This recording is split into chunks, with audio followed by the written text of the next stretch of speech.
Well, am I ever excited for today's session and excited to be back in the studio for a couple of days this week. You know, we've been on the run from wildfires for about 3 or 4 weeks. We're still under evacuation alert right now, and I've got everything ready to go at the back door in case they make the call. But the highways were open, and I had to get some business done here at home. Today's session, we're actually recording a little bit earlier than normal because every afternoon here, oh man, it is like a roll of the dice. There is a huge fire burning right over the hill. I'm talking like it's already taken 120,000+ acres. This thing is huge. And of course, every afternoon the winds kick up and breathe life into that fire. And right behind us here, we've got like about 20 specialized water delivering helicopters that are all staging out of our regional airport. So every single afternoon literally sounds like a war zone. I've got multiple choppers going in different directions. They're all hanging these water buckets and it's absolutely chaotic. So in order to avoid all of that business and be more prepared to make a move, we're recording today's session a bit early. Well, the inspiration for today's session comes from an awesome comment and question left by Lagos on a session I posted a couple weeks ago called Classic Tape Echo. Well, listen to what Lagos shares. Ken, I was listening to some of your professional mixes and comparing them with mine. One thing stands out is the amount of depth that you and other professionals are able to create with delays and reverbs.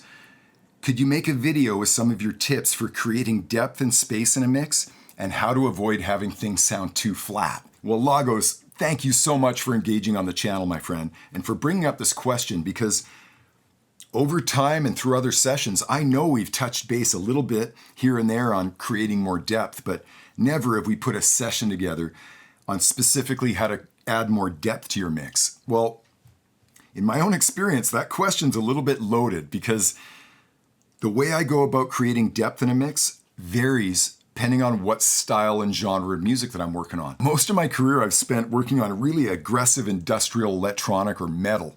And the way I go about creating depth in those genres is quite different than how I go about creating depth in, say, a solo vocalist with an accompanying piano. There is so much room for subtlety in how you create that depth.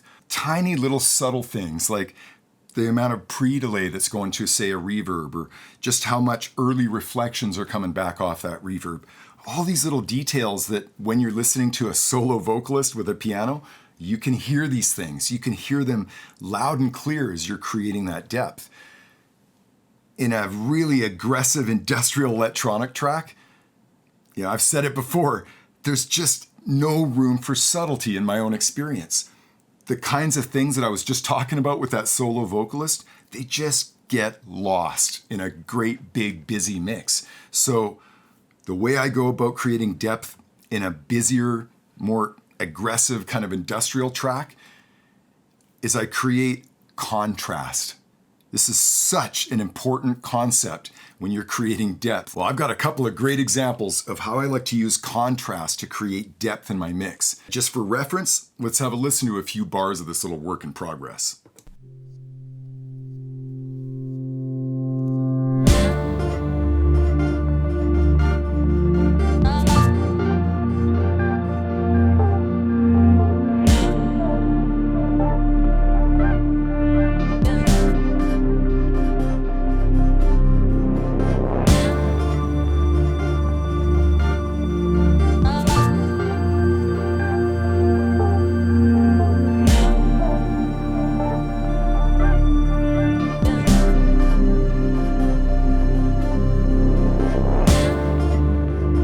I love this little radio gator jam, and to my ear, there's all kinds of depth going on in that track, derived entirely from contrast.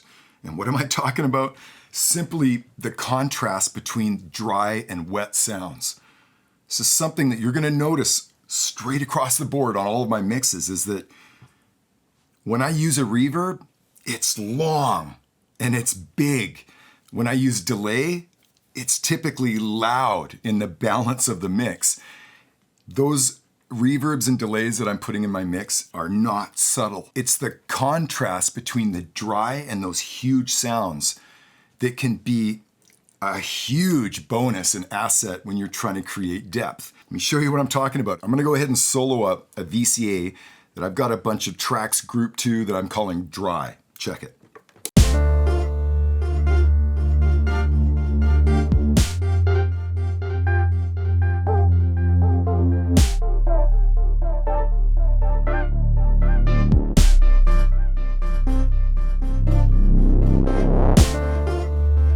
And alternatively, let's go listen to the other VCA that I've got called Tank. Check it.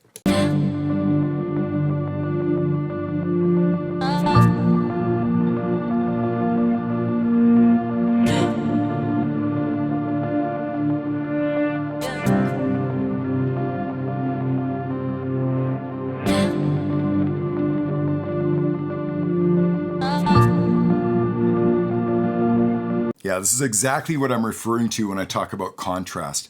The radical difference between dry and wet. And notice that in my mixes, there's not a lot in between. When I've got a wall of sound coming at me, which is like 95% of the time, those little tiny early reflections and stuff like that, you are not going to hear them. They are not going to translate to the outside world into your mix. So in my own experience, it's the contrast between these sounds that when I mix dry sounds, they're dry. There isn't a single bit of space on them and they're pushed right up front. When I'm mixing my tank or my wet sounds, they're huge. They're absolutely monstrous spaces. Yeah, it's very rare for me to introduce reverb that doesn't have like a 9 or 10 second decay on it. Let's check out a couple of these individual sounds, like this piano tone.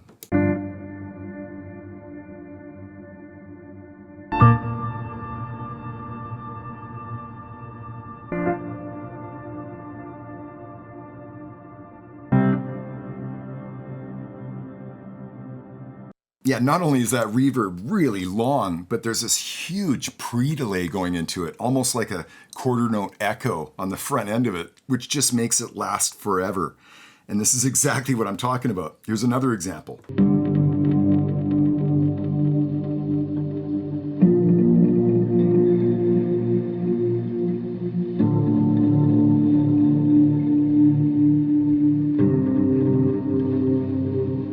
Very typical guitar sound for me, where I've actually got more effects blended into that sound than the original tone, and it just makes it huge. Well, let's have a look at another example.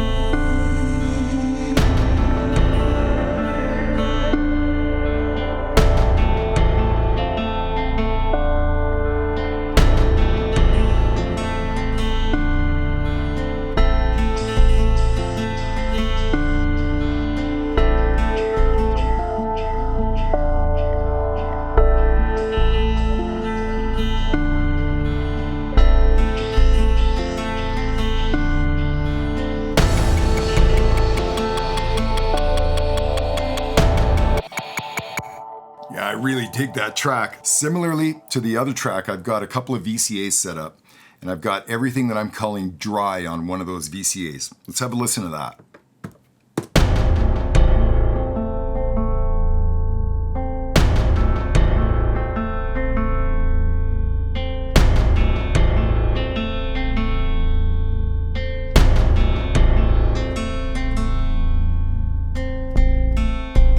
All right, now let's have a listen to what I'm calling my tank VCA.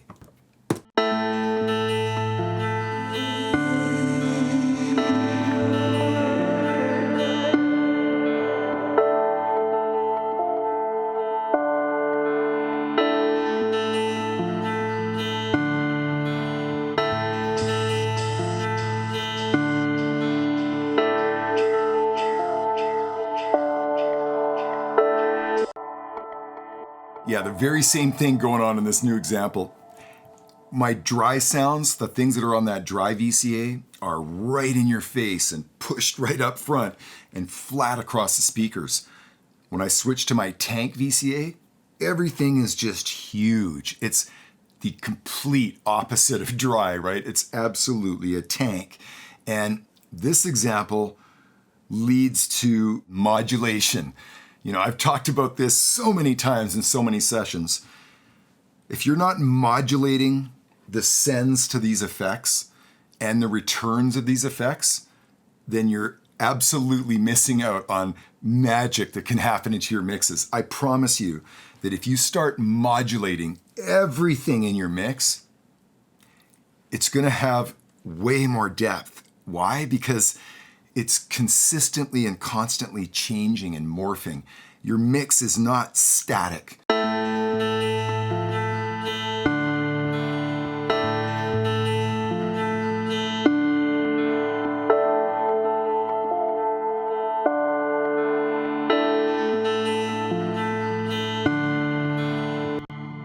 That is a primo example of exactly why I modulate just about everything in my mix.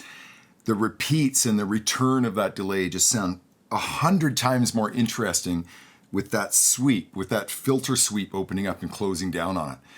If I go into any one of my mixes typically and I just start bypassing all the modulation I've got, the mix literally just falls down. It literally becomes flat. Just like we were talking about Lagos, right? How do I avoid a flat sounding mix? Modulation.